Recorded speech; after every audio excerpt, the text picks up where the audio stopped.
እንዴት ናችሁ? ስላየኋችሁ በጣም ደስ ብሎኛል። እንኳን አደረሳችሁ። በሁለት ምክንያት፣ አንዱም ለዚህ ታላቅ ጉባኤ ማገባደጃ፣ አንድም ደግሞ በየቤተ ክርስቲያናቱ እየታሰበ ላለ የባለ 50 በዓል እንኳን አደረሳችሁ። የሐዋርያት ሥራን እያጠኑ ከባለ 50 በዓል ጋር መገናኘት በጣም ትልቅ በረከት ነው። ሰሞኑን እንደምታዩት ተስፋ አድርጌ እንዳያችሁት ሐዋርያቶቹ ይሄ ቀን በአጠቃላይ ታሪካቸውን የቀየረ ቀን ነው። ከዛ በፊት በወንጌላት የምናውቃቸው ሐዋርያት እስካይመስሉ ድረስ በጣም ደካማ እምነት፣ አጭር እይታ፣ ደግሞ ውስን መረዳት ነው የነበራቸው። እኛ እንደምናደምቀው ታሪካቸው ደማቅ አልነበረም፣ ያሸበረቀም ታሪክ አልነበራቸውም። ከባለ 50 በኋላ ደካማው እምነት፣ አጭሩ እይታ፣ ውስኑ መረዳት ግን ሲቀየር እናያለን። በአንዲት ምስኪን የቤት አገልጋይ ፊት መቆም ያቃተው እምነት በትልልቅ ሸንጎዎችና በቄሳሮች ፊት ጸንቶ ሲቆም እናያለን።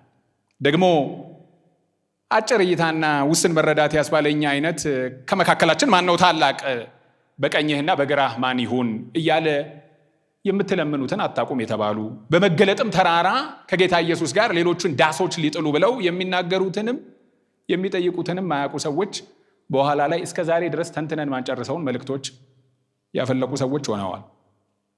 ባለ 50 ሕይወታቸውንም አገልግሎታቸውንም አበልጽጎታል። ዛሬ ይህ መንፈስ በዚህ አዳራሽ አለ። እንግዲያውስ ልክ እንደ ጌታ ኢየሱስ ዛሬ መጣሁት ከበዓሉ በታላቁ በኋለኛው የመጨረሻው ሰዓት ላይ ቆሞ ማንም የተጠማ ቢኖር ወደ እኔ ይምጣና ይጠጣ፣ በእኔ የሚያምን መጽሐፍ እንደሚል የሕይወት ውሃ ወንዝ ከሆዱ ይፈልቃል ብሎ እንዳለ እኔም በበዓላችሁ የመጨረሻ ሰዓት ላይ በጣም ጮክ ብዬ ተጠሙ፣ ተሞሉ፣ በልጽጉ ልላችሁ ነው። ክብር ለእግዚአብሔር ይሁን። ምንም ቅድመ ሁኔታ ብዙ የለውም፣ አንዲት ብቻ ናት። ተጠሙ። ከዛ ቀጥሎ ባርኮቱን መጨረሻ ላይ ጸልየነው እንሄዳለን። እግዚአብሔር መንፈሱን በማደል ታላቅ አውደ ዓመት ያደርግልናል። ተሞሉ። አንድ ነገር ብቻ አድርጉ፣ ተጠሙ። ጥማቱ ጽኑ እንዲሆን አንድ ሁለት ምክንያት ልበልና ወደ መጣሁበት ጉዳይ ልግባ። ጥማቱ በጣም ጽኑ እንዲሆን፣ እስከምናገኝ ድረስ ያለ ልመና እንዲሆን፣ የቅንጦት ሳይሆን የሞት ሽረት እንዲሆን ሁለት ነገር ማወቅ ግድ ይላል። አንዱ ይሄ ባለ 50 ላይ የመጣው ዛሬም በመካከላችን ያለው መጨረሻም ላይ ሙላን በመንፈስህ ብለን የምንጣራው መንፈስ ቅዱስ ክቡርና ውድ መሆኑን ማወቅ። በጌታ በኢየሱስ ክርስቶስ ሥራ ምክንያት በሞቱና በትንሣኤው የታደለ ብቻ ሳይሆን ዮሐንስ ወንጌል ምዕራፍ 14 ላይ እንደሚነግረን በጌታ በኢየሱስ ክርስቶስ ልመናም የተገኘ ነው። አብን እለምነዋለሁ ሌላ ለዘላለም የሚኖር ከእናንተ ጋር አጽናኝ እንዲሰጣችሁ ተብሎ በኢየሱስ ልመና ያገኘነው መንፈስ ነው። ክብር ለኢየሱስ፣ ክብር ለመንፈስ ቅዱስ ይሁን። ስለዚህ እግዚአብሔር ልጁን ወደ ዓለም ብቻ ሳይሆን መንፈሱን ደግሞ ወደ ልባችን በመላክ ሰውን መውደዱንና ቸርነቱን ገልጧል። ውድ ነው በኢየሱስ ልመና የተገኘ። ሁለተኛ ጽኑ የሚያደርገው ልመናችንንና ጥማታችንን ከቅንጦት ወደ ሞት ሽረት የሚቀይረው ደግሞ ያለ መንፈስ ቅዱስ ምንም ነገር ማድረግ አይቻልም። ከመጀመሪያው እስከ መጨረሻው ድረስ ከሕይወት ጅማሬ እስከ አገልግሎት ተልእኮ ፍጻሜ ድረስ ያለ ሕይወት ሰጪው መንፈስ ሕይወት የለም። ጌታ ኢየሱስ ለኒቆዲሞስ ባደረገው ንግግር ያሳየን ነገር ቢኖር እርሱ ብርሃን ካልሰጠ በቀር ዳግም ካልተወለድክ በቀር የእግዚአብሔርን መንግሥት ልታይ አትችልም ማለት ያለ ሕይወት ሰጪው መንፈስ ሕይወት የለም። ያለ እውነት መንፈስ ደግሞ መረዳት የለም፣ ደቀ መዝሙር መሆን የለም ማለት ነው። እሱ ካልገለጠልን በቀር ኢየሱስ ክርስቶስን አንገነዘብም። ያለ ክርስቶስ ወደ አብ መምጣት እንደማይቻለው ሁሉ ያለ መንፈስ ቅዱስ ኢየሱስ ክርስቶስን መረዳት አንችልም። ስለዚህ ያለ ሕይወት ሰጪው መንፈስ ሕይወት የለም፣ ያለ እርሱ መገለጥ መረዳት የለም።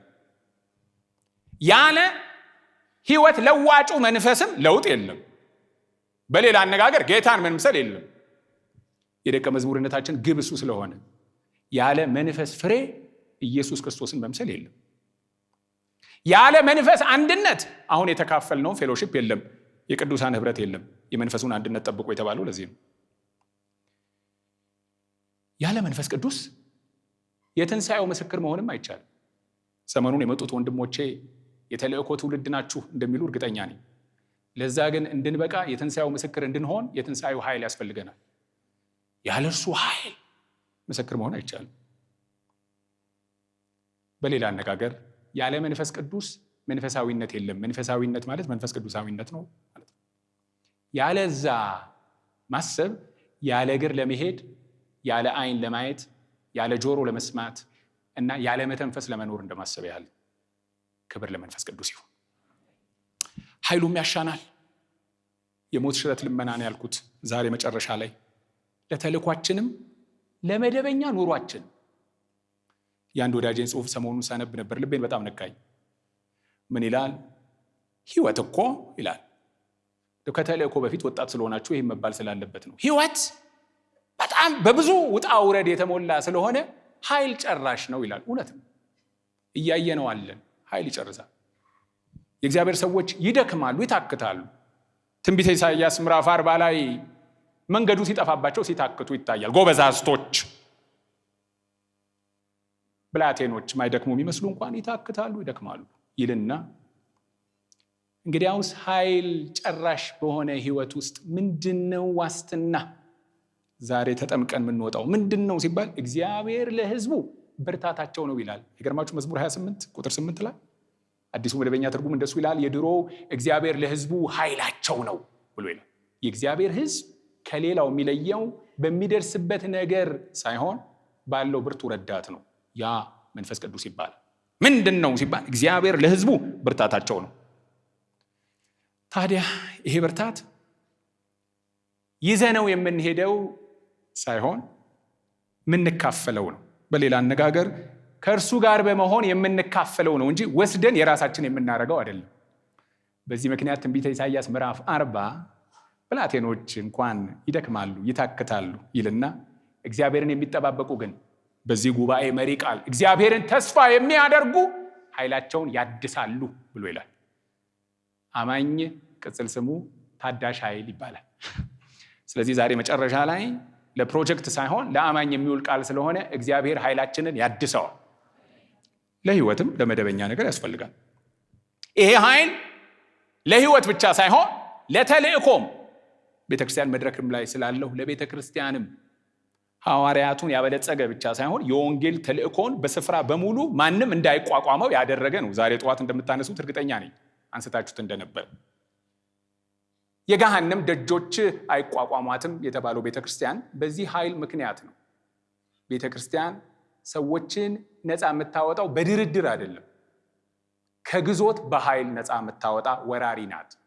የዚህ ጉልበቷ ደግሞ መንፈስ ቅዱስ ይባላል። የትንሣኤው ኃይል እሱ እየራቃት ሲመጣ አስፈሪነትና ግርማዋ እየጠፋ የትንሣኤው ኃይል ሲጠፋባት የመንግስትን ኃይል ማማተር ትጀምራለች። ፓወር ኦፍ ስፒሪት ሲጠፋ ፓወር ኦፍ ስቴትን ትታከካለች። በዚህ ምክንያት ባለ ግርማ መሆኗ ይቀርና የመንግስታት ጠጅ አሳላፊ ትሆናለች። ስለዚህ የሞት ሽረት ልመና ነው ተልእኮንም ለመፈጸም ክርስቲያን ሆኖም ለመቀጠል። ይህን አየር እየሳቡ ክርስቲያን ሆኖ መቀጠል አይቻልም ያለ መንፈስ ቅዱስ እርዳታ። ያጥምቃችሁ። ይህን ሁሉ ካልኩ በኋላ ምዕራፍ 2 ላይ የሐዋርያት ሥራ ላይ አንድ ጥያቄ አለ፣ መግለጥ አይጠበቅባችሁ።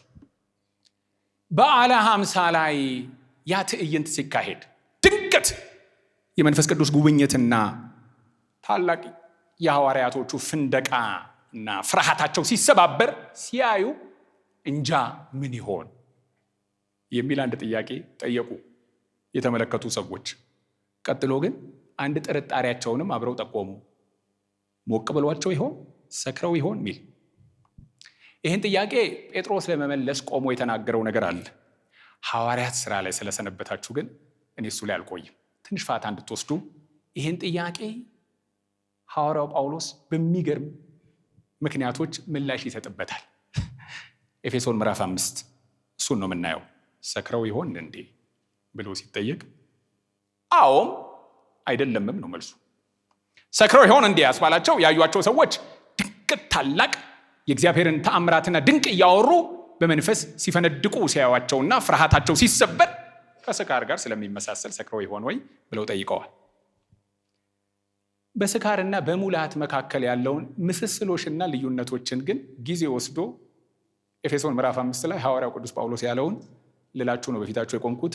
ምክንያቴ ደግሞ የዛሬ ዓመትን ኤፌሶንን ስላጠናችሁ የሐዋርያትን ጥያቄ በኤፌሶን መጽሐፍ በመመለስ 2016 የተስፋ ጉባኤን ከ2017 ጋር ላያይዘው ብዬ ነው።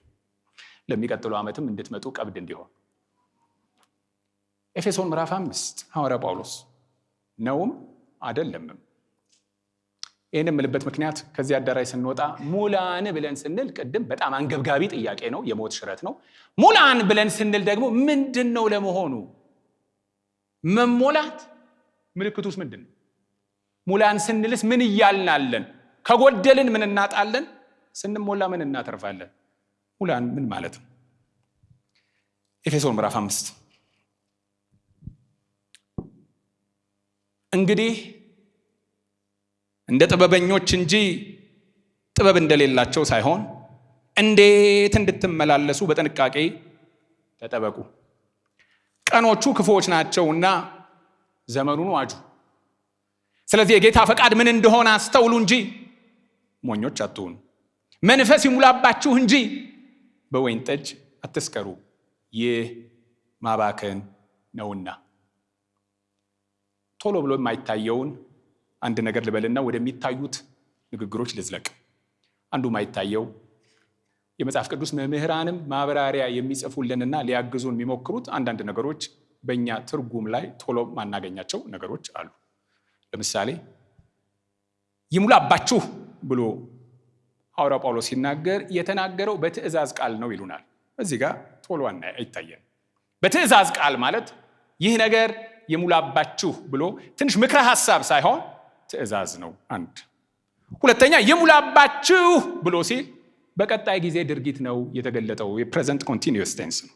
የአንድ አፍታ ልምምድ ብቻ ሳይሆን የዘውትር ሆኖ ቀርቧል። ይሙላባችሁ።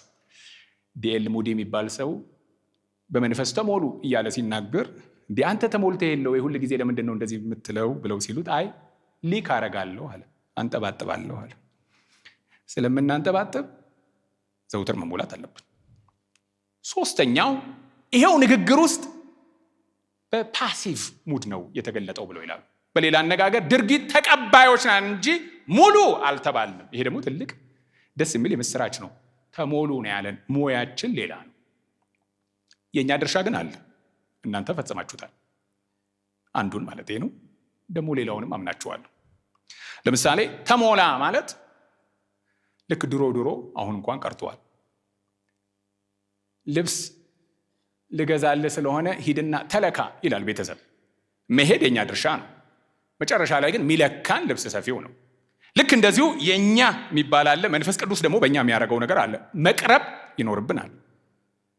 እናንተ በዚህ ቀርባችኋል ያስባለ ነገር አንዱ የምንሞላው አሁን እንደምንሰማው ቃል ቆላስይስ ምዕራፍ 3 ላይ እንደሚነግረንም ቃሉ በሙላት ይኑርባችሁ ብሎ የመንፈስ መሞላት ማለት አንዱ በእግዚአብሔር ሐሳብና ፈቃድ መሞላት ስለሆነ ቃሉን መስማት ነው። ቅድም እህታችንም ኑሐሚን እንደመራችን በዝማሬ በቀኔ እርስ በርሳችሁ ብሎ ይህም ቁጥር ስለሚናገር አንዱ ራሱ መሞያው መንገድ ዝማሬ ነው። በኋላ የምናደርገው ደግሞ ጸሎትም ሌላኛው ነው። የጥበብና የመገለጥን መንፈስ እንዲሰጣችሁ እለምናለሁ ብሎ ጳውሎስ እንዳለ ሌላው መሞያ መንገዳችንም ነው። ሶስቱም እዚህ አዳራሽ ውስጥ ተዘጋጅቶልናል ማለት ነው። ሌላ ምንድን ነው? በትእዛዝ ቃል ነው። በቀጣይ ጊዜ ድርጊት ነው። የድርጊቱ ተቀባይ ነን። በዚህ ላይ ደግሞ ለሁላችንም ነው የተባለው። ተሞሉ ነው፣ ተሞላ አይደለም። በዚህ አዳራሽ ያለን ሁላችንም ይመለከተናል። ይሄም አይታየው። አሁን ወደሚታየው እንዝለቅ። ሐዋርያው ጳውሎስ እንዳልኳችሁ የመንፈስን ሙላት እና እሱን ከሚመስለው ስካር ጋር አንድነታቸውንና ልዩነታቸውን እያለ ይላል። እዚህ አስቆሙ። ይሄን ሁሉ የሚያስብለኝ አንዳንዱ ጉዳይ የመንፈስ ሙላት ሳይሆን የወይን ጠጅ ስካር አይነት ውስጥ አለን ብዬ ስለምጠረጠር ነው ይሄንን ምለው። ምን እንደሆነ ግን ተራ በተራ እንየው። የመጀመሪያው ከተሞሉ ቀጥሎ ያለው ነገር ቢኖር ዘመኑን ዋጁ የሚል ቃል አለ። ለምን ስንል ከዛ በፊት ያለው ነገር ነው የሚያሳየን። ቀኖቹ ክፉዎች ናቸውና ዘመኑን ዋጁ ይላል መጽሐፍ ቅዱስ። አይደብቀንም ቀኖች እንደሚከፉ፣ እንዳውም የሚያስጨንቁ ዘመናት ሁሉ እንደሚመጡ። ጥንት እንዲህ ከተባለ ዛሬ ደግሞ የሚያንገፈግፉ ማለት ነው። ጊዜያት ይመጣሉ፣ ዘመን ይከፋል። እንግዲያውስ ምን እናርግ ስንል ዘመኑን ዋጁት ይለናል። ምን ማለት ነው? በሌላ አነጋገር ዘመኑ ኢንፍሉዌንስ እንዳያረጋችሁ ዘመኑን ኢንፍሉዌንስ አድርጉት ማለት ነው። ዋጁት ማለት የዘመኑ ክፋት እንዳይወርሳችሁ፣ ደግሞ የዘመኑ ፍርሃት እንዳይነግስባችሁ፣ ክፋቱ እንዳይወርሳችሁ፣ ፍርሃቱ እንዳይነግስባችሁ ዘመኑን ዋጁት ብሎ ካለን በኋላ ቀን ሲከፋ ሰዎች የሚሰጡትን ሁለት አይነት ምላሽ፣ ቀን ሲከፋ የሚሄዱበትን ሁለት አይነት ምልልስ፣ በዚህ ምክንያት የሚሆነውን ሁለት ውጤት አንድ ላይ በዝርዝር ማየት ይጀምራል። አሁን ነው ስካርና ሙላት እየለየ የሚመጣው። ቀኖቹ ክፉዎች ናቸው፣ ዘመኑን ዋጁ እና አደራ አስተውሉ እንጂ ሞኞች አትሆኑ። ሁለት አይነት ምላሽ፣ የማስተዋል የሞኝነት። በጥበብና በጥንቃቄ ተመላለሱ እንጂ ጥበብ እንደጎደላቸው እንዳትሆኑ። ላይፍ ስታይል ምልልሳችሁ በጥበብ ይሁን፣ ደግሞ ምላሻችሁ ማስተዋል ይሁን። መጨረሻ ላይ ደግሞ እንደዚህ ያለው ነገር ማባከን ነውና ብሎ አንዱ የብክነት ጉዞ፣ አንዱ የፍሬያማነት። እግዚአብሔር ዛሬ ከብክነት ወደ ፍሬያማነት፣ ከሞኝነት ወደ አስተውሎት፣ ከጥበብ መጉደል በጥበብ መመላለስ ውስጥ ያስገባል። ምን ምን ማለት ናቸው እነዚህ? እንደዚህ አይነት ምላሾች ከየት መጡ? ቀኖቹ ክፉዎች ሲሆኑ፣ ዘመኑ እየከበደ ሲመጣ፣ ሲያስጨንቅ ሰዎች ለቀን ክፋት የሚሰጧቸው የተለያዩ ምላሾች አሉ። አንዱ የወይን ጠጁ አይነት ነው። ምን ያደርጋል ሰው ዘመን እየከፋ ነገር እየፈተነው እና እያገጠጠና እየፈጠጠ ችግር ፊት ለፊቱ መሆን ሲጀምር አንዱ የሚያደርገው ነገር ወደ ወይን ጠጅ የሚወስደው ለምንድን ነው ያላችሁኝ እንደሆን ችግሩን መርሳት ይፈልጋል። ማሰብ አይፈልግም። እንኳንስ ችግሩን የወይን ጠጅ ገዛ ደግሞ ራሱ ሰውየው የት እንዳለ ሁሉ እስኪረሳ ድረስ ይሆናል ሲሰክር። የዚህ አይነት ምላሽ አለ። መጠጥ ቤት ብቻ አይደለም፣ በእምነትም የዚህ አይነት ምላሽ የሚሰጥበት ሁኔታ አለ። ለምሳሌ የምስራቁ ልምምድ ካያችሁት ኢስተርን ሪሊጅን አንዱ ካለው ፕራክቲስ የዮጋ አይነት ልምምድ ይባላል። ምንድን ነው የሚያደርገው ሲባል ጸጥ ብላችሁ በጥሞና አእምሯችሁን ስትሸኙት አብሰንስ ኦፍ ማይንድ ሲሆን እፎይታና ሰላም ይሆናል። የእግዚአብሔር ቃል አእምሮን ሸኝቶ ሳይሆን በመንፈሱ መገኘት ሰላምና ጸጥታን ያረጋግጣል። አብሰንስ ኦፍ ማይንድ ሳም ፕሬዘንስ ኦፍ ዘ ስፒሪት። ምን ለማድረግ ሰው ወደ ወይን ጠጅ ሄደ? ፊት ለፊቱ የመጣውን ችግር ፈጽሞ ላለመጋፈጥና ለመርሳት። ሁለተኛው የሚያስጨንቀውን ነገር ለመሸሽ ብቻ ሳይሆን ዘመን እየከፋም ሁኔታዎች እየፈተኑም ሲመጣ ሰው አቅም እያጣ ይሄዳል። ስለዚህ የሚያስፈሩት ነገሮች እየበዙ ይመጣሉ። በሚያስፈሩት ነገርም ላይ የበላይነትን መቀዳጀት ይፈልጋል። ወይን ጠጅ ያግዘዋል። ምን ያደርገዋል ሲባል ያስፈራውና ከፊት ለፊቱ የፈጠጠውን ነገር አደብዝዞ ያሳየዋል። ስካር እንደሱ ነው የሚያደርገው፣ ድብዝዝ ያደርጋል። ስለ ራሱ ደግሞ ስጋት ላይ የነበረው ሰው ከፍ ያለ ስሜት እንዲሰማው ያደርጋል። በዚህ ምክንያት ሰው ቀን የማይለውን ነገር ሌሊት ማለት ይጀምራል። መንግስታትን ቢፈራ ከሆነ ጥራው መንግስትን ምናምን ይላል፣ ጥራው እንትንን ምናምን ይላል። ስለ ራሱ እንዳልኳችሁ ከፍ ያለ ስሜት ነው የሚሰማው። ከአቅሙ በላይ ያሉ ንግግሮች ነው የሚናገረው። እቆጣጠረዋለሁ፣ አስወግደዋለሁ ይላል። ይህንን ሁሉ ስለ መጠጥ ቤት ላብራራ አይደለም፣ ወደኛ ስለምመጣ ትንሽ ታገሱ። ሶስተኛ ሰው እየተፈተነ ዘመን እየከፋ ሲመጣ ደስታ ከእጁ ላይ እየራቀም ይሄዳል። እንደ ድሮ እየሰራ መደሰት፣ የሆነ ነገር እያደረገ መደሰት እየሸሸው ስለሚመጣ ደስታንም መጨበጥ ስለሚፈልግ ደስታንም ይቀምማል። ደስ ደስ እያለኝ ነው ይላል። ይህ በእንዲህ እንዳለ አሁን ወደዚህ አዳራሽ እንምጣ። ከመጠጥ ቤት ወጥተን የት ነው ያለነው የሚለውን ቶሎ ቶሎ ብለን መረምራለን። የመጀመሪያው ምንድነው የሚያደርገው ስካር ብያልኳችሁ? ጊዜ ሲከፋ ነገር ሲያፈጥ ሰውየውን ምን ያደርገዋል ሲባል ከችግሩ ጋር የመጋፈጥ አቅም ስለሌለው እሱን ያሰናብተዋል፣ ያስረሳዋል። በዚህ ሆኖ ቢገላገል እንዴት ጥሩ ነበረ። ለካ ራስን መግዛት ወይም ደግሞ አእምሮ ትጥቅን ሲፈታ ሰው ባዶ አይሆንም። ስሜት የሚባል ነገር ደግሞ መጥቶ መሪውን ይይዛል። በዚህ ምክንያት ስካር ውስጥ ያሉ ሰዎች አይታችሁ እንደሆነ ለመርሳት ብለው ካደረጉ በኋላ ቀጥሎ የሚመጣው ነገር አእምሯቸው ትጥቁን ስለሚፈታ ስሜታቸው ወደፊት መምጣት ይጀምራል። አንዳንዱ የተደበቀ ምኞቱ፣ አንዳንዱ የተዳፈነ ብሶቱ ይመራዋል። በዚህ ምክንያት አንዳንዱ ወደ ሴሰኝነት፣ አንዳንዱ ወደ ጸበኝነት ይሄዳል። በአልኮል ውስጥ 15 ሚሊ ሊትር ጸበኝነት፣ 13 ሚሊ ሊትር ሴሰኝነት የሚባል ነገር የለም። ምንድን የሆነው ሲባል ማስተዋል ሲሸሽ ስሜት ብቅ ማለት ይጀምራል። የእግዚአብሔርስ ቤት ምን እያደረግን አለን? በመንፈስ ተሞሉ ያለንን መጽሐፍ ትተን ወዴት እያደላን አለን ሲባል በችግራችን ፊት ምን እናርግ ሲባል በመንፈስ ሁንና እርሳው ነው።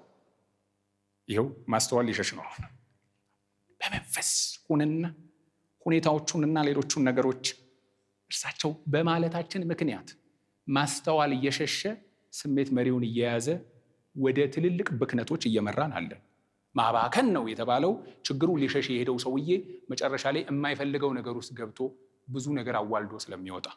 ዛሬ እንዴት አላችሁ የጌታ ቤተሰቦች? በመንፈስ ተሞሉ ማለት ምን ማለት ነው ሲባል የመንፈስ ቅዱስ ኃይል ይልና መጽሐፍ ቅዱስ ኃይል ብሎ አስገራሚ ነገር ማድረግ አይደለም። የሚቀጥለው አረፍተ ነገር የሚለው ራስን መግዛት።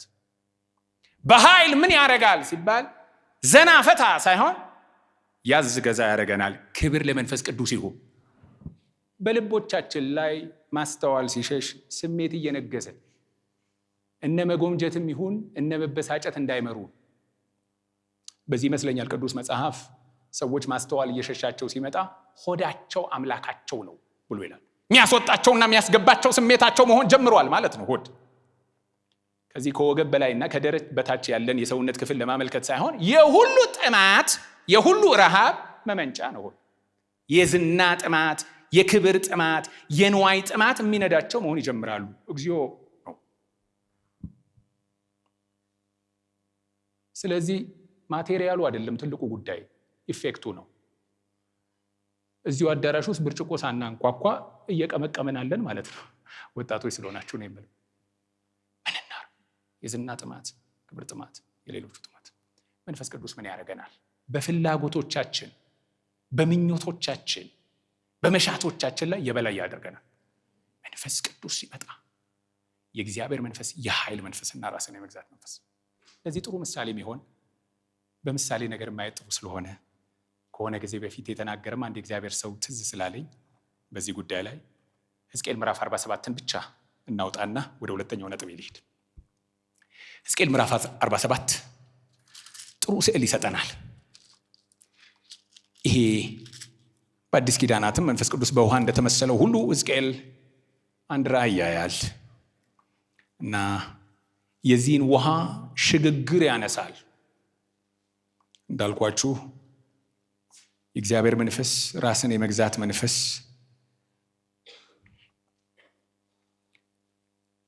ሽግግሩንና ቁጥጥሩን የሚያሳይ ስዕላዊ መግለጫ ስለሆነ ነው ይህን ክፍል ያስወጣኋችሁ።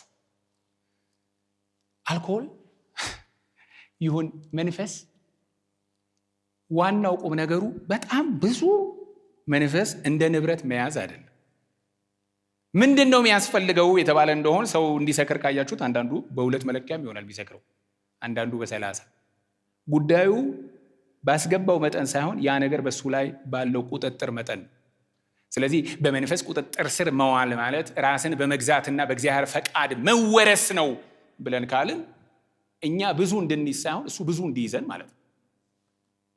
አሁን የሕዝቅኤል መጽሐፍ እሱን ስዕላዊ መግለጫ ይሰጠናል። የመጀመሪያው እንዲህ ይላል፣ ሰውየው ገመዱን በእጁ ይዞ ወደ ምስራቅ ወጣ፣ 1000 ክንድ ለካ። በውሃውም ውስጥ አሻገረኝ፣ ውሃውም እስከ ቁርጭምጭሚት ደረሰ። ደግሞ 1000 ለካ፣ በውሃውም ውስጥ አሻገረኝ፣ ውሃውም እስከ ጉልበት ደረሰ። ደግሞ 1000 ለካ፣ በውሃውም ውስጥ አሻገረኝ፣ ውሃውም እስከ ወገብ ደረሰ። ደግሞ 1000 ለካ፣ ልሻገረውም የማልችለው ወንዝ ሆነ። በዚህ ምክንያት ውሃውም ጥልቅ ነበረ፣ የሚዋኝበትም ውሃ ነበረ፣ ሰው ሊሻገረው የማይችለው ወንዝ ነበረ። ውሃው በገባበት ቦታ ለልምላሜና ለፈውስ ሆነ ይላል። ወረድ ብላችሁ ስታዩት የመጀመሪያው ስፍራ ካያችሁት የዚህ የውሃውና የመንፈሱ ተጽዕኖ በሰውየው ላይ ምን ያህል ነው ያልን እንደሆን የመጀመሪያው የቁርጭምጭሚት ያህል በጣም ትንሽ ነው። በሌላ አነጋገር ውሃው በሰውየው ላይ ብዙ ጉልበት የለውም። ሰውየው ነው እንደውም በውሃው ላይ ኃይል ያለው። ከፈለገ ይገባል፣ ከፈለገ ይወጣል፣ ከፈለገ ደግሞ እያንቦራጨቀም ይጫወታል። ብዙ ህይወታችን እንዳልኳችሁ በሚገዛው በመንፈስ ቅዱስና በሱ ተጽዕኖ ስር የተዋጠ ባለመሆኑ ምክንያት የቁርጭምጭሚቱ ነው የሚመስለው። አብዛኛው ሰውነታችንና ማንነታችን፣ ፍላጎቶችና ምኞቶቻችን በደንብ ጎልተው አሉ ማለት ነው። እግዚአብሔር ዛሬ ልመናዬ ወደ 3ኛው ብቻ ሳይሆን ወደ 4ኛው እንዲያስገባን። ቁርጭምጭሚቱ ላይ ያለው ምንድን ነው ሲባል በውሃው የተወረሰ ሳይሆን እግሩን ያራሰ። በሌላ አነጋገር ከዚህ ውሃ፣ ከዚህ ከመንፈስ ቅዱስ፣ ከዚህ ከመንፈሳዊም ነገር ካያችሁ ትንሽ መጣ ብሎ አዳዲስ አባባሎችን የተዋሰ ሰው አይነት ነገር ይመስላል። ከፈለገ ያንቦራጭቃል፣ ከፈለገ ይላል። ለፈውስ ሳይሆን የሚሆነው ለረብሻ። ይሄ ይመስለኛል በየማህበራዊ ሚዲያዎቻችንም የእምነት ብሽሽቆች ላይ ብዙ የሚያስደነግጡ ነገሮች ምናየው ያለን። ምን ይሆኑ ሲባል የተወረሱ ሳይሆን ያራሱ ሰዎች ትንሽ እግራቸው አዳዲስ አባባሎች ብቻ ወስደው ምን እናርግ? አሁን ለዚህ ጉባኤ መጨረሻ ላይ ሙላይን በመንፈስ ስንል ምን እያልናለን? ትንሽ ሄድ ብለን ዛሬ ሌላ ጠላት የለንም። በመንፈስ ቅዱስ ኃይል በቁጥጥር ስር የምናውለው የምንዘርረውም ሌላ ጎልያድ የለም። ነፍሳችሁን ከሚዋጋ ስጋዊ ምኞት ትርቁ ዘንድ ብሎ ሚለን በውስጣችን ያሉ ማንፈልጋቸውን ነገሮች የሚያስደርጉን ምኞትና መሻት፣ ብርቱ ጥማቶች የሚነዱን እነሱ ላይ የእግዚአብሔር መንፈስ ቁጥጥራችንና የበላይነታችንን እንዲያበዛ ስለሆነ እየተንጎማለለ ቁርጭምጭሚት ላይ ሆኖ የሚታየውን ማንነት እግዚአብሔር በመንፈሱ ኃይል ይዋጠው። አንድ ወዳጄ እንደዚህ ይላል፣ ራስን መግዛት የመንፈስ ቅዱስ እርዳታ እንደሚያሻው ሊያሳስብ ፈልጎ ራስን መግዛት እኮ ቤትም ከመግዛት መኪናም ከመግዛት በላይ ውድ ነው ይላል። እውነት ራስን ማስተዳደር፣ እነዚህ ሁሉ በቀን ውስጥ የሚዘበራረቅብንን የተለያየ ስሜትና የሚመጣብንን ዘርፈ ብዙ መሻቶች ገዝቶ መኖር፣ ራስን መግዛት ከተማን ከመግዛት ይበልጣል። ክብርት ከንቲባ ሆይ፣ ክቡር ከንቲባ ሆይ እስክንባባል ድረስ ራስን ማስተዳደር ትልቅ ስራ። መንፈስ ቅዱስ ሆይ ምን እናርግ?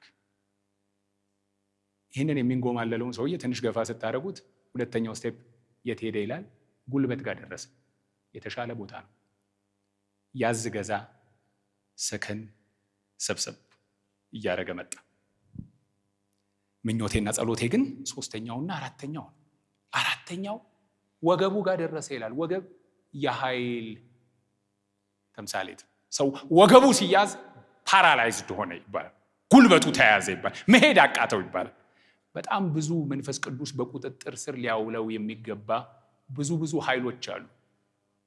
የጥፋት ኃይሎች፣ የቁጣ ኃይሎች፣ የበቀል ኃይል፣ የጥላቻ ኃይል። የእግዚአብሔር መንፈስ ይግዛው።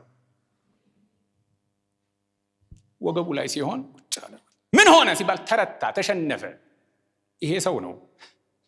ወጣትም ስለሆናችሁ አንዳንዶቻችሁ ወደ ጋብቻ ስለምትሄዱ ሐዋርያው ቅዱስ ጳውሎስ ትልልቅ ኃላፊነቶችን ከማንሳት በፊት በመንፈስ ተሞሉ ብሎ አሁን እንደምነግራችሁ የምትገዙ ሁኑ በእግዚአብሔር ሐሳብ ካለ በኋላ ነው ባልና ሚስት፣ ልጅና አባት፣ አሰሪና ሰራተኛ የሚለው።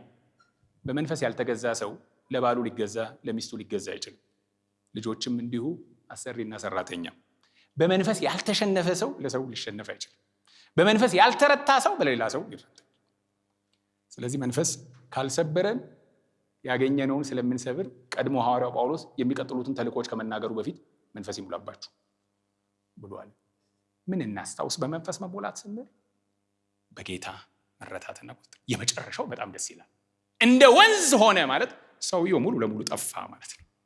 የተዋጠ ስለሆነ በገባበት ሁሉ ለፈውስ ሆነ። ይግዛን።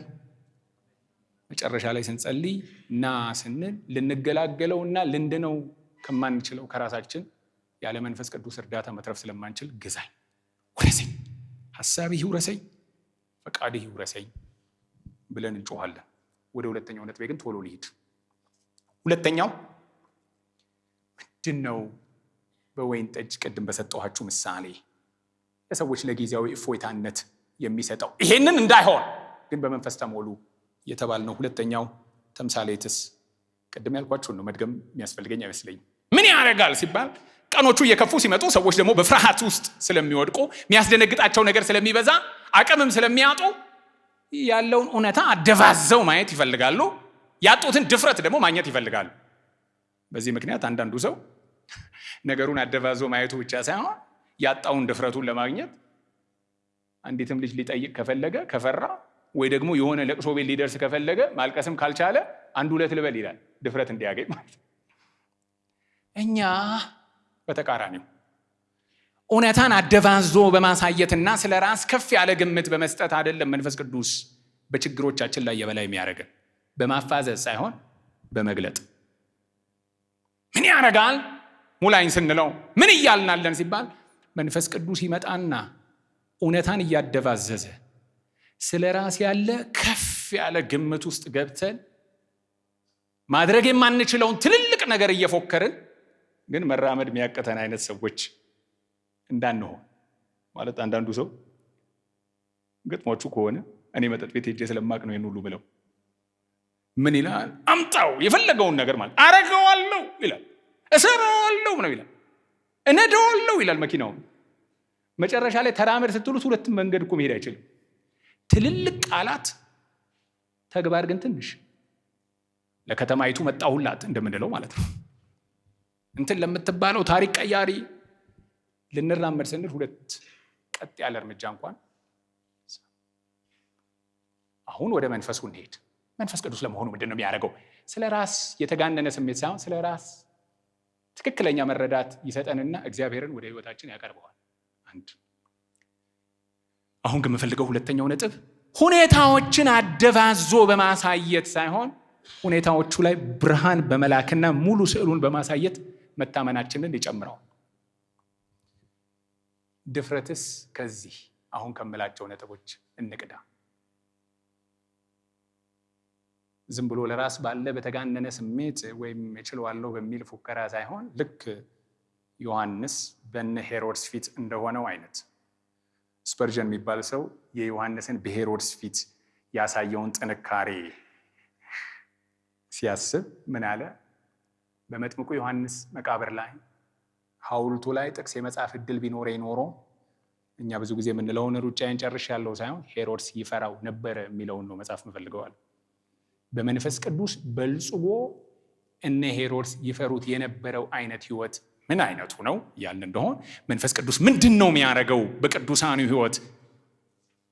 በጨለማና በአስቸጋሪ ዘመን ፊት አቅምን በሚያሳጣ ነገር ላይ አደባዞ እውነታን አሳይቶ ሳይሆን በመገለጥ ብርሃንን ጨምሮ ያልኩት አንደኛ ልክ እንደ ሁለተኛው ነገሥት ምዕራፍ 6 ታሪክ ማለት ነው።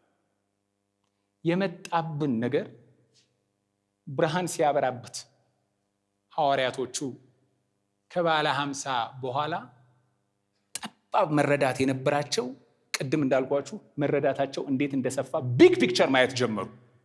ሁለተኛ ነገሥት ምዕራፍ 6 ላይ ያለው ታሪክ ይህንን ነው የሚያሳየው። ኤልሳ የሶርያ ወታደሮች መጥተው ሲከቡ ያ ብላቴና አየና ወዮ ብሎ ጮኸ። በጣም የታጠቀ ኃይል ነው።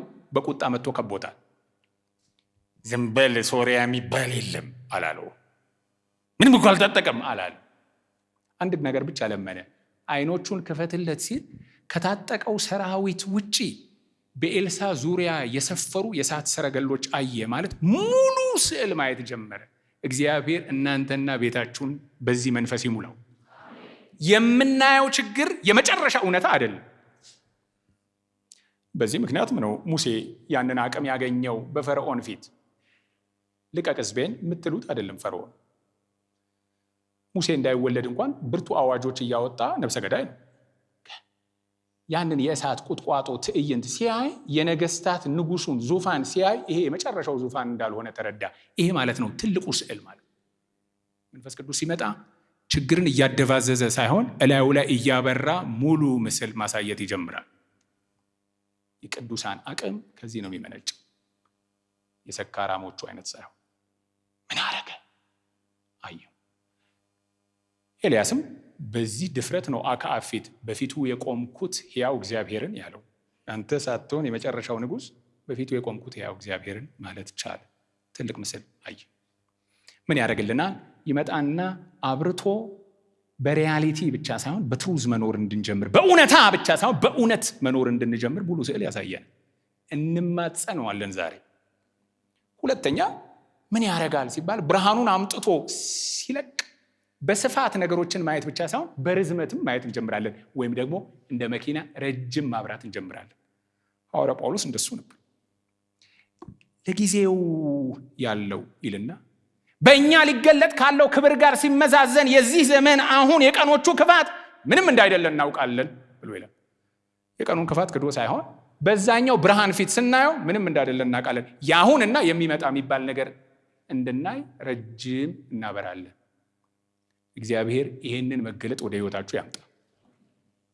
ድንኳን የሆነው የዛሬው ቢፈርስ ጽኑ ህንፃ አለን የሚል፣ የሚታየው የማይታየው የሚል፣ ያሁኑ የሚመጣው የሚል፣ በሁለቱ የጊዜ ፊቶች ውስጥ ክርስትና ካልተኖረ ግብዝነት ነው የሚሆነው። ለዚህ ነው የመንፈስ ቅዱስ እርዳታ የሚያስፈልገው።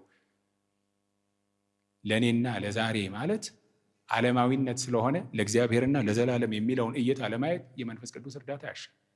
በመንፈስ መሞላት ማለት ሙሴ እንደሆነው ብድራቱን ትኩር ብሎ ተመልክቶ ማለት ረጅም አይቶ ማለት ነው ያስፈልገናል። ሶስተኛ ምን ያደርግልናል ሲባል በስፋት በርዝመት እንድናይ ደግሞ ያመነውንም ጌታ በሙሉ መረዳት እንድናየው ያደርጋል። ለዚህ ይመስለኛል ጌታ ኢየሱስ እሱ በመጣ ጊዜ ያከብረኛል ብሎ ያለበት ምክንያት የጎደለው ነገር ኖሮ በጌታ ክብር ላይ ይጨምራል ማለት አይደለም። እኛ ግን ይሄን ክብር ውበት አስረግጠን እንድንረዳ ብርሃን ይጨምርልናል ማለት ነው። በዚህ የታገዘ ሰው ትዝ ይላችሁ እንደሆነ አንዱ ዮሐንስ ነው። በፍጥሞ ደሴት በእንደዚህ አይነት ችግር ውስጥ እያለ መከራ ሞቀው። አንዳንድ ጊዜ መከራ ሲሞቀን ጌታ ይደባዘዝብናል። ስለዚህ መጥቶ በጌታ ቀን በመንፈስ ነበርኩ እንዳለ በመንፈስ ሲያይ ኢየሱስ ክርስቶስን አልፋና ኦሜጋ ፊተኛና ኋለኛ ሆኖ ሲያየው እምነቱ እንዴት እንደጸና፣ ስግደቱ ደግሞ እንዴት እንደቀጠለ የራእይ ምዕራፍ 1 ታሪክ ይነግረናል። ምን ያደርግልናል? መንፈስ ቅዱስ ያመንኩትን አውቃለሁ እንድንል ያደርገናል። ክብር ለመንፈስ ቅዱስ ይሁን። ያመንኩትን አውቃለሁ እንድንል ያደርገናል። ብርሃን ይጨምርልናል መረዳታችንን ማለት ነው። አደናቁሮ የሚገዛው ጠላት ነው። ባወቅነው ቁጥር ስለምንጠላው፣ ጌታስ ባወቅነው ቁጥር ስለምንወደው፣ የአምልኳችንም ጥራት የእምነታችንን ብርታት ስለሚጨምር መንፈስ ቅዱስ ይመጣና ያመንኩትን አውቃለሁ የሚል ድፍረት እንዲኖረን በኢየሱስ ክርስቶስ ላይ ያበራል። የደከማችሁ ስለምትመስሉ ሁለቱን ነጥቦችን ቶሎ ቶሎ ብዬ ልበል፣ ለጸሎታችንም ስለሚያግዙ። ምን ያደርግልናል ሌላ ሲባል ፈቃዱን፣ የጌታን ፈቃድ እንድንወደው ያደርገናል። ይህንን የኤፌሶ ምዕራፍ 5 ንግግር ስለሆነ አንዴ ከፍተን በሱ ነጥቤን ማጠቃለል ጥሩ ነው። ኤፌሶን ምዕራፍ 5 የጌታ ፈቃድ መንፈስ ቅዱስ መጥቶ ሲያበራበት እንዲህ መሆን ይጀምራል።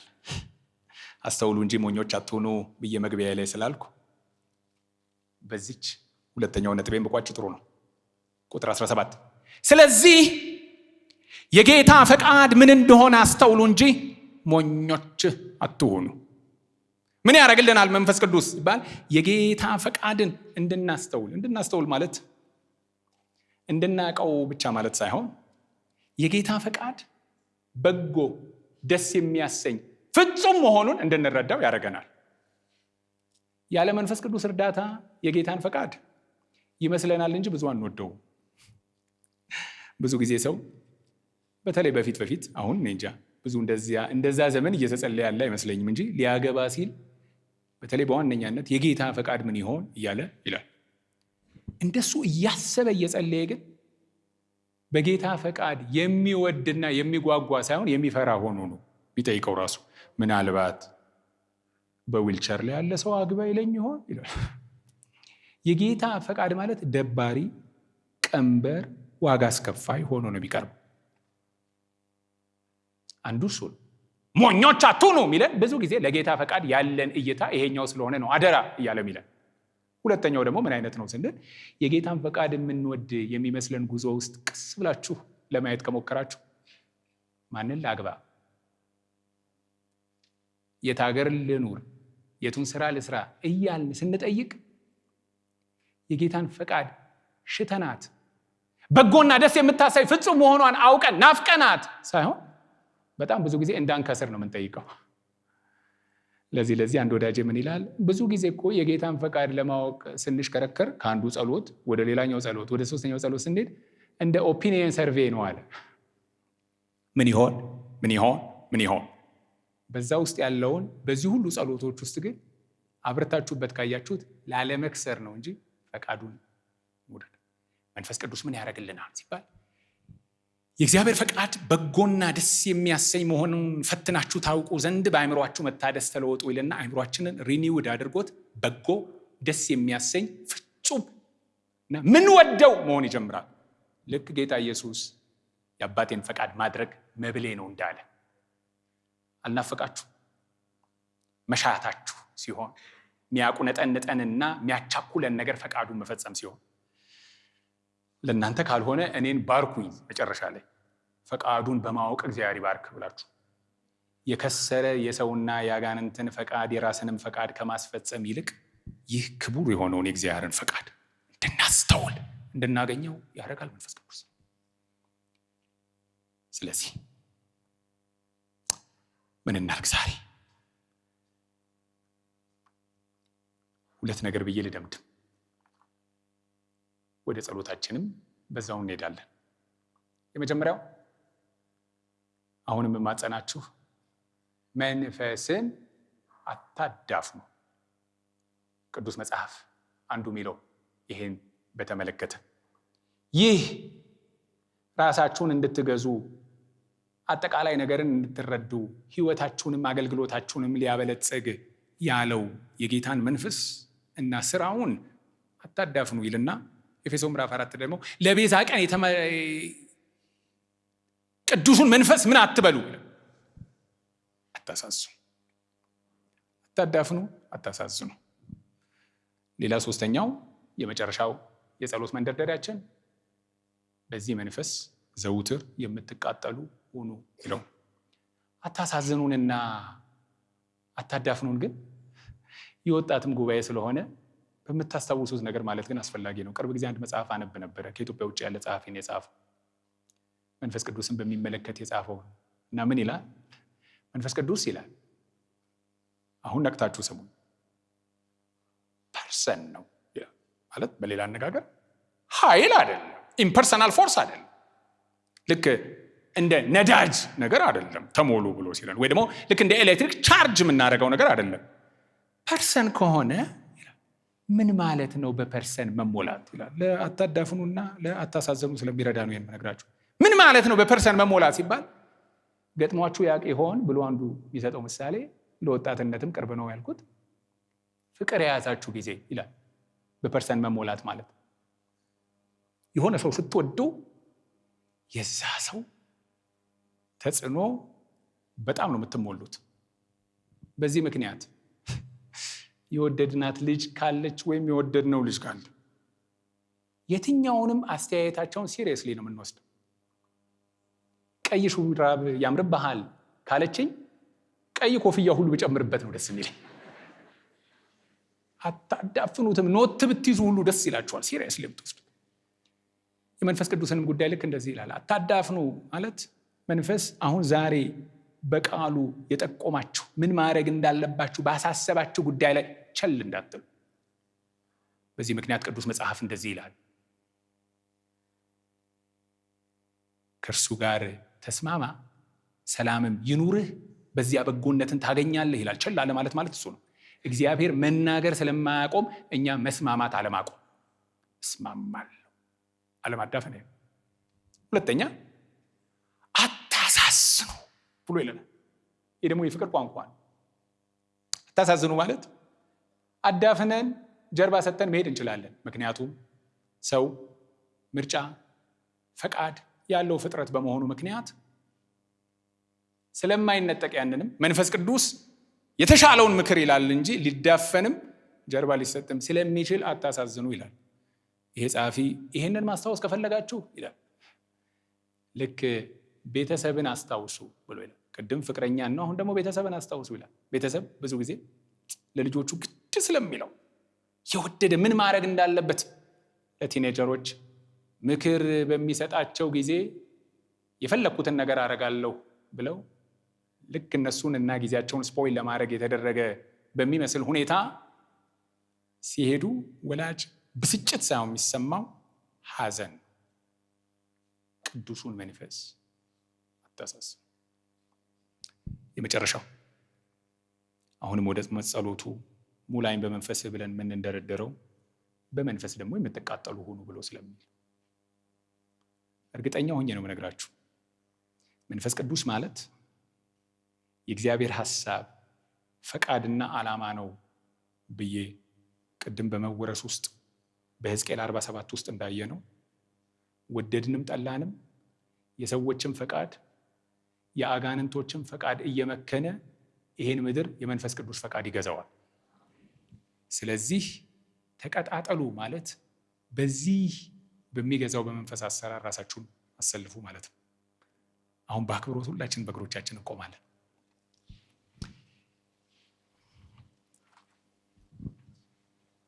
ይኸው በፊትህ አለው ጌታ ሆይ፣ ልመናችን አንድ ነው። መንፈስ ቅዱስ በመጣ ጊዜ የመንፈስ ሙላት ምን ማለት ነው? በሕዝቅኤል ምዕራፍ 47 ላይ እንዳየነው ቅድም መንፈስ ምን ያደርጋችኋል ሲባል የመንፈስ ኃይል ራሳችሁን የምትገዙ በምኞቶቻችሁ፣ በፍላጎቶቻችሁ፣ በመሻታችሁ ላይ የበላይ የሚያደርግን አቅም ያቀዳጃል ብሎ እንዳለን አሁን ከራሴ መዳን ስለምፈልግ ሙላኝ በመንፈስህ ብለን ቀኝ እጆቻችንን ብድግ አድርገን መንፈስ ቅዱስ በመጣ ጊዜ መገለጡንና ብርሃኑን እየላከ የምናየው ነገር የመጨረሻ እውነታ እንዳልሆነ ታላቁን ምስል በማሳየት ትልቅ መታመንን በሕይወታችን ይጨምርልናል ብለን እንዳለን ከኛ ጋር ያለው ከነርሱ ጋር ካለው ይበልጣል ማለት የሚችልበትን የልቦናዎች አይን መብራት ለዛ ብላቴና እንደተለመነለት በእኔ ያለው በሌሎች ካለው ይበልጣል የሚል ጽኑ እምነትን ልቤ እንዲሞላ ሙላኝ በመንፈስ።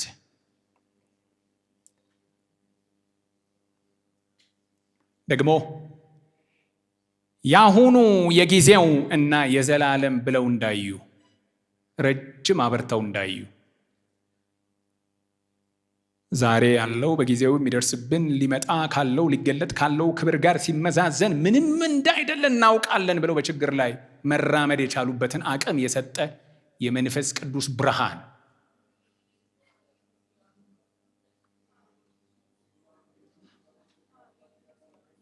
ዛሬ በዚህ አጥምቀኝ እያለ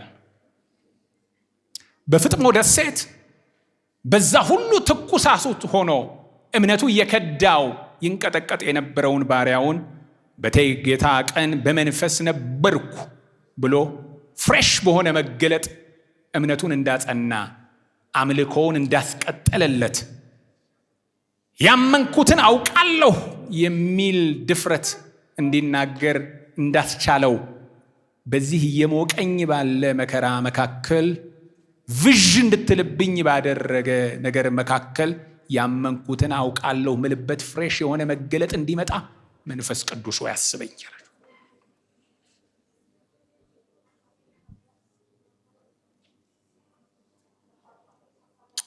ክብር ለእግዚአብሔር ይሁን።